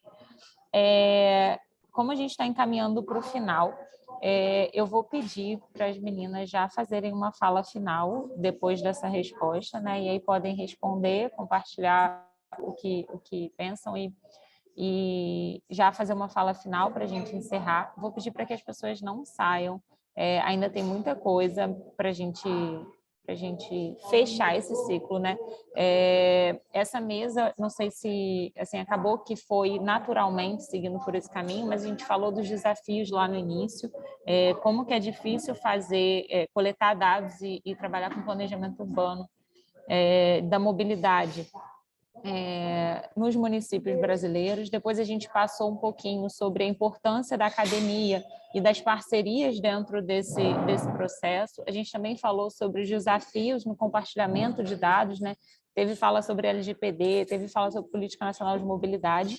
E aí eu queria terminar a mesa com as meninas compartilhando iniciativas, né? Que sejam iniciativas individuais, seja, sei lá, um município no interior do estado que está seguindo uma política bacana de coleta de dados, ou um planejamento da mobilidade que tenha se destacado, ou iniciativas em conjuntas, como as que a Kelly mencionou aqui, para que a gente use isso e para que os gestores que estão aqui ou que vão assistir a gente depois, a nossa mesa vai ficar gravada, para que eles possam pegar e pensar o seguinte: olha, tem um monte de problemas, tem um monte de desafios, tem um monte de coisa para fazer aqui, que essas meninas vieram hoje falar tudo que eu já sei e um pouco mais, que vai ser mais difícil ainda, mas como é que eu faço para resolver ou para começar a resolver, para plantar aquela sementinha no meu município? É possível, e se não fosse possível, a gente não estava aqui, né? A gente não estava apaixonado por gestão pública, por dados, por mobilidade. Então, com esse intuito que eu quero passar a palavra, vou inverter agora, vou começar na Kelly, de novo, vou voltar lá do início, para ela complementar essa fala aí que ela fez as contribuições. E aí, Kelly, compartilha com a gente as iniciativas, depois escolhe uma das meninas para passar a palavra. E no final a gente vai fazer foto, então fica aí que ainda tem mais recado, tá, gente? Vou começar agradecendo, foi muito legal ouvir, contribuir, e o diálogo foi muito orgânico e muito complementar, e isso é um privilégio, nem sempre é assim. Estou saindo energizada e muito satisfeita de estar participando. E aí, respondendo objetivamente a pergunta, tem algumas iniciativas, sim, que eu sou fã. Eu acho que o GeoSampa, que é o Sistema de Informação da Cidade de São Paulo, é algo que já faz algum tempo que foi implementado e eu acho muito importante, porque hoje você consegue acessar o GeoSampa e coletar e olhar através de várias camadas, diferentes informações sobre a cidade, olhar mobilidade com habitação, com área de risco, com favelas, e olhar tudo isso junto e conseguir visualizar isso na tela do seu computador de forma muito fácil, sem ter nenhum software específico instalado no seu computador. Mas se você é uma pessoa que usa software de georreferenciamento, você consegue baixar o shape, baixar as informações do shape, conseguir fazer análises, e eu acho que é um sucesso da cidade. E a chave, o código do GeoSampa, ele é aberto, então qualquer prefeitura pode acessar, entender como funciona e implementar. E eu acho que isso também é muito importante, o setor público produzir inovações que possam ser escalonadas, que elas possam ser replicadas em outras cidades. Eu acredito que o próprio SIMU, que é esse Sistema da Informação de Mobilidade Urbana, que eu comentei, do MDR, é uma inovação importante. Acho que, pelo que eu escuto da equipe, porque hoje eu trabalho muito próxima da equipe do MDR, por conta do trabalho que a gente está fazendo em parceria. Existem muitos planos para o SIMU, de aperfeiçoamento, de melhora, de criar modos de visualização e criar parcerias com o Instituto de Pesquisas tão importantes quanto o IPEA para a geração de dados. Eu também sou muito fã do trabalho que o IPEA tem de acesso à oportunidade, porque é uma forma de você trabalhar a mobilidade urbana olhando para como a cidade se organiza, e também agora, numa nova etapa desse projeto, olhando para raça, olhando para gênero, que eu acho que é um avanço que a gente precisa, são passos para frente que a gente precisa dar. Além disso, eu vejo uma grande oportunidade em as prefeituras começarem a integrar software de georreferenciamento na gestão. Eu acho que a gente ainda tem muito o que fazer, e existem softwares abertos e gratuitos. Então, aprender a manusear esses softwares e também conseguir que pelo menos parte das equipes consiga utilizar softwares, por exemplo, de análise de dados estatísticos, né? Estou falando de softwares abertos, estou falando muito do QGIS, estou falando muito do R, que a gente consegue fazer análises com grandes bancos de dados e não necessariamente algo que já está internalizado na gestão pública. Então, acho que o meu conselho seria: procurem essa capacidade, porque essa capacidade de manusear georreferenciamento e software estatístico vai economizar muito tempo que é gasto mexendo com planilhas que não funcionam bem. E mexendo com mapas em que a gente perde, não sabe onde está e não informam muita coisa. E por último, também eu queria citar o Rio de Janeiro, porque o Rio de Janeiro, a equipe atual tem feito um trabalho muito importante de conseguir pegar os dados do sistema de transporte, disponibilizar na internet, utilizar esses dados para fazer análise sobre o sistema e propor melhorias. E muitas dessas melhoras também foram provocadas pela sociedade civil. Aí, falando do caso específico do Rio de Janeiro, citar a Casa Fluminense, que a Casa Fluminense ela fez mapas, por exemplo, para analisar a desigualdade no Rio de Janeiro e começou, inclusive, a fazer análises desses dados dos sistemas de georreferenciamento, de GPS, de TFS, do sistema de transporte público, para poder analisar os gargalos do sistema de transporte coletivo e informar. Então, a sociedade civil ela é uma potência, tanto para o desenvolvimento de metodologia, quanto como apoio para o próprio poder público avançar, assim como a academia. Acho que, pensando assim rápido, essa é a minha resposta. Obrigada. Marina, Tainá. Não vou ter que comentar aqui as iniciativas da Kelly, não vou parar também. Não, então, eu vou continuar na fala da Kelly quando ela fala de sociedade civil, né? Uma das perguntas que você, Isa, tinha passado inicialmente era se o direito à cidade é uma utopia, né? E eu acho que a gente trabalha com mobilidade porque a gente acredita que não é, né? Mas tem uma coisa que... Aqui em Cuiabá a gente tem um problema muito sério com calçada, como se fosse só um problema daqui, né? Um problema nacional da questão de calçadas. E aí eu sempre converso, né, com os alunos, a gente tem essa conversa, a professora de urbanismo puxa muito isso também, que é assim, a calçada não vai ser prioridade enquanto a gente não ocupar a rua.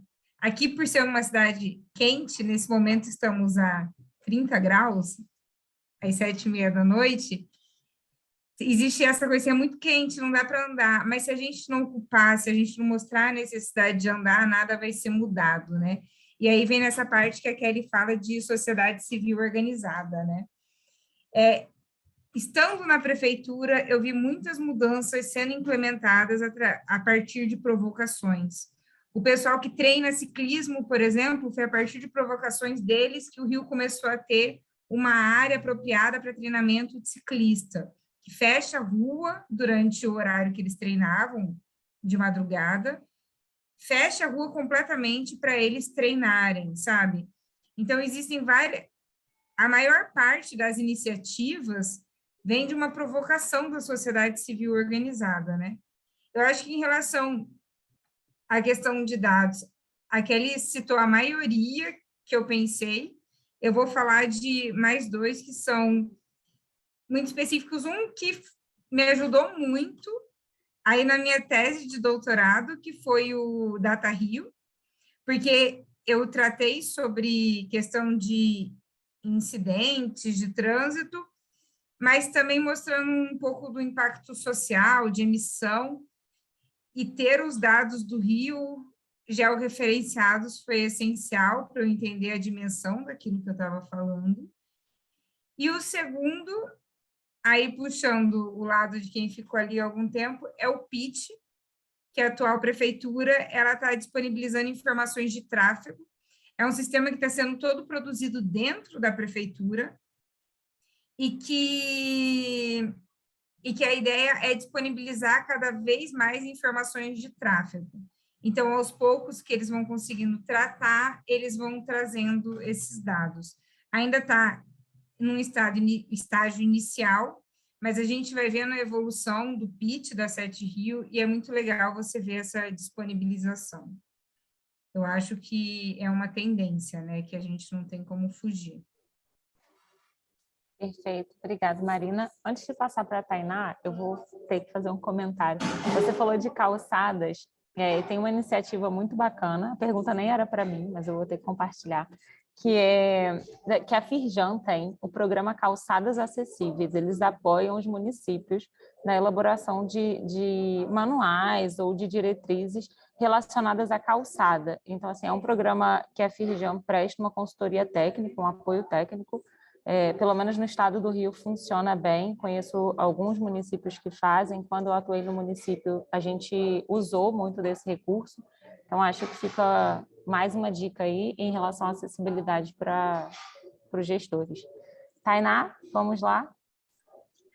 Eu acho ótimo, assim, acho que os exemplos citados são de fato ótimos.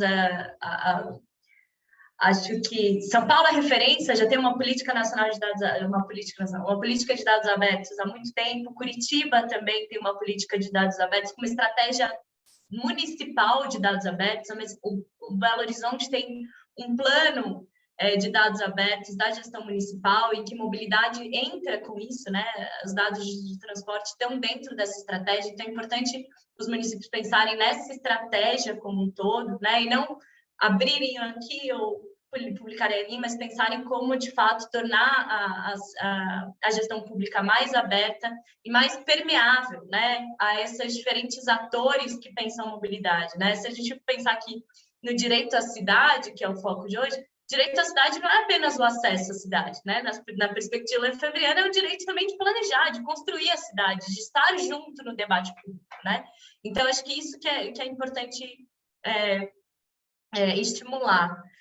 Se eu for seguir na linha de cidades ou de iniciativas para tocar exemplo, eu acredito muito na troca de experiências entre cidades, né? Então, não só nessa parceria entre diferentes atores da mobilidade, sociedade civil organizada, ONGs, ou, enfim, empresas mesmo, startups, enfim, todo mundo que está pensando em mobilidade, mas também de não querer inventar a roda, né? Já se inspirar em outros exemplos e aprender com os erros e acertos de outros lugares, né? Teresina, eu poderia estar dentre os que não foram citados, Teresina teve um projeto, está com um projeto agora, em parceria com a Agência Francesa de Desenvolvimento, se não me engano, de criação de um observatório da mobilidade e desenvolvimento de hackatonas aí com diferentes organizações aí, diferentes pessoas que já trabalham com dados, por desenvolvimento de ideias e soluções aplicáveis aos problemas que Teresina tem no transporte público coletivo. Então, acho que essa é uma experiência interessante para olhar e para se inspirar. Eu acho que, assim, o que a Kelly falou de criação de uma equipe de análise de dados no corpo técnico da prefeitura é fundamental, assim, para de fato olhar para até automatizar muitos processos que às vezes as prefeituras demoram muito mais tempo para fazer ou demoram muito mais tempo para seguir. Acho que essas são questões. Acho que tem uma outra questão de uma oportunidade, vamos dizer assim, que é desse momento. É até muito difícil falar de oportunidade, né? Depois que a gente teve, depois da pandemia, né, em que milhares de pessoas morreram, é muito difícil falar em oportunidade, é muito difícil falar de qualquer coisa boa que vem disso. Mas nesse sentido da crise do sistema de transporte público que a gente vê hoje, que até acho que foi a Marina que comentou, que várias empresas agora estão querendo abrir os dados, acho que foi a Isabela, enfim, mas que várias empresas estão querendo abrir os dados para mostrar para o poder público que eles estão em crise. Hoje, várias empresas de transporte público agora estão reivindicando o pagamento do custo por quilômetro, né? E não mais por passageiro. Então, olha só, né? Então, aproveitar esse momento para, de fato, tá bom, então vamos criar um subsídio, mas vamos criar um subsídio com contrapartidas. Então, com transparência nos dados, com fluxo de dados, né? Acho que aproveitar esses momentos de negociação é importante, né? Acho que esse pode ser um momento de agora. E meu último, acho que comentário, acho que 2 últimos comentários para fechar, e daí não tanto focando na perspectiva, mas mais de fechamento do coisa, assim, do debate. Acho que tem 2 coisas que eu fiquei na cabeça aí de todas as falas, né? Assim, o primeiro é que aproveitar essa combinação de pesquisas e entender as limitações dos dados e entender a potencialidade de uso conjunto, né? Pesquisas origentinos são ótimas, mas nem todo município vai conseguir fazer. Então, como que você consegue, às vezes, aproveitar uma pesquisa de satisfação com os usuários ou uma pesquisa pesquisa no centro da cidade ou em algumas regiões, complementar isso com dados de telefonia que vão dar algumas informações que é mais em tempo real e com menor custo que essa pesquisa origentino não vai dar, aproveitar os dados de operação de transporte público em conjunto, juntar com os dados do censo quando vierem, né? A gente está esperando ansiosamente para o ano que vem, Então, acho que é isso, complementar esses diferentes dados entendendo a limitação. Uma das coisas que é sempre importante falar quando a gente está falando de desigualdade é que a gente normalmente coloca, né, a pesquisa origem destino como a principal pesquisa nisso, mas tem muitas limitações aí que a gente, às vezes, analisa a pesquisa origem destino sem saber, de fato, as limitações metodológicas que ela tem, né? Quando você olha, por exemplo, e a Kelly acho que falou um pouco disso, o objetivo da pesquisa origem destino é planejamento macro. Então, todas as viagens, por exemplo, aqui de São Paulo, que é exemplo para outras cidades, é que viagens que não são a educação, que não são a trabalho, e que são menores de 500 metros, não são viagens, não parecem na aldeia. E quem fazem predominantemente essas viagens? As mulheres. Então, aqui você já tem um viés inerente a qualquer trabalho, a qualquer análise que você vai fazer com as pesquisas origem e destino, né? Então, é importante entender essas limitações que cada base de dados, que cada banco de dados tem, e como que você pode juntá-las para potencializar as análises, né? Algumas de mais alto custo, algumas mais baratas, enfim, como que você pode fazer isso bem bolado. E o último é essa importância do planejamento estratégico, do plano de mobilidade, né? A gente já está aí a partir de 10 anos que o plano de mobilidade é obrigatório nas cidades, a gente ainda tem municípios acima de 250 mil habitantes que não têm um plano aprovado. A gente saiu a última lista do Ministério do Desenvolvimento Regional, acho que tem em torno de 30, 35 municípios acima de 250 mil habitantes que tiveram prazo de abril desse ano para fazer o plano e que ainda não tem, né? Então, essa é uma coisa. E fazer um plano de mobilidade não significa dar para uma consultoria e deixar que ela faça o planejamento para você, porque você não vai se apropriar de fato. O plano de mobilidade só é, de fato, um instrumento importante quando ele é apropriado pelo poder público, quando ele é apropriado pela sociedade, porque tem a participação de todos os entes envolvidos e que, de fato, aquilo se torne um instrumento para o planejamento das ações, das outras ações, né? Então, acho que não adianta, às vezes, pagar milhões de reais em uma consultoria quando isso, de fato, vai ser um plano de mobilidade engavetado, né? Então, acho que é importante trazer de volta o planejamento para o poder público, centralizado no poder público, mas permeável a esses todos os atores que estão pensando e que se interessam e que têm, enfim, interesse na mobilidade urbana, né? Que, na verdade, são todos cidadãos. Perfeito, obrigada, Tainá. A gente está caminhando para o encerramento. Aliás, a gente já está no encerramento, a gente já caminhou para ele há muito tempo, já ultrapassamos um pouquinho nosso horário. Eu queria compartilhar com vocês que o MOB 4.0 ele partiu de uma iniciativa de tentar realmente mesclar a gestão pública, de trazer essas soluções. A gente trouxe aí dicas que vão desde de utilização do sistema de georreferenciamento aos dados do Data Rio, iniciativas que já estão consolidadas, como a Tainá bem disse, a gente não está querendo aqui inventar a roda, a gente está querendo divulgar a roda, tornar isso fácil, acessível, a gente está querendo usar um pouco nosso conhecimento, todas as ferramentas possíveis que a gente tem para auxiliar os gestores públicos nessa missão. E eu acho que hoje eu saio daqui, pelo menos, com sentimento de dever cumprido. As meninas conseguiram compartilhar assim, brilhantemente visões, perspectivas muito diferentes, mas todas bem interligadas e bem direcionadas à prática, né, que a gestão pública precisa. Eu queria agradecer, além de todas as pessoas que organizaram o evento, eu queria agradecer a Ana Beatriz, o Matheus e o Marcos, que compartilham comigo a missão da equipe de liderança do MOB 4.0. Todos os eventos e todos os ciclos de capacitação, hackathon, produção de livro, tudo tem acontecido graças a esses 3 malucos aí que embarcaram numa ideia de escrever uma proposta para a FAPERJ há um ano atrás. E a gente está aqui hoje graças a isso. E também lembrar que o evento, esse evento, assim como todos os outros eventos que o MOB 4.0 tem proporcionado, eles são eventos financiados pela FAPERJ, então a gente não pode deixar de mencionar isso. Agradecer às meninas que organizaram, lembrar que a gente vai fazer foto e agradecer muito a Kelly, Tainá e Marina por compartilhar esse momento comigo. Estou muito feliz e agradecida pela participação de vocês. Obrigada por ter disponibilizado o tempo, o conhecimento e tudo isso que vocês trouxeram. Tenho certeza que cada um aqui está saindo com o coração assim, mais aquecido e em resposta, ou melhor, repostando o que Marina disse, né? É possível, não é utopia, né? A gente fazer planejamento, mobilidade com dados. Então, obrigada aí por tudo, obrigada pelas meninas que me convidaram para mediar a mesa. Estou muito feliz e grata por isso. Se mais alguém quiser falar alguma coisa, senão a gente pode ir para as fotos.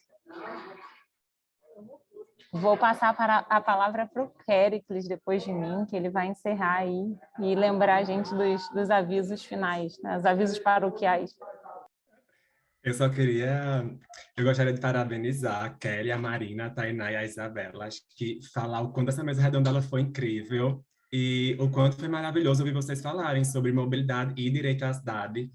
E no início da construção, né, desse ciclo, nós ficamos, tem que ser elas, e deu certo, vocês aceitaram o convite. Então, eu queria agradecer novamente e dizer que é uma alegria ter vocês conosco nesse segundo ciclo de capacitação. Nossa, muito obrigado. Eu também queria agradecer os participantes e falar que nós temos 2 convites, né? O primeiro é que a rede ela está de portas abertas para receber novos pesquisadores ou pessoas que queiram contribuir. E o segundo convite é que nosso evento ele volta amanhã com iniciativas populares que desenvolvem soluções para problemas coletivos. Então, nosso encontro é amanhã às 19 horas, mesmo horário e no mesmo link. E agora vamos fazer as fotos.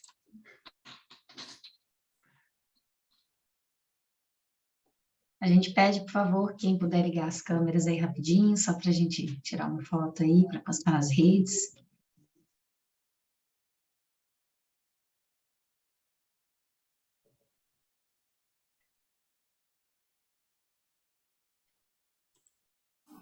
Só mais um minutinho.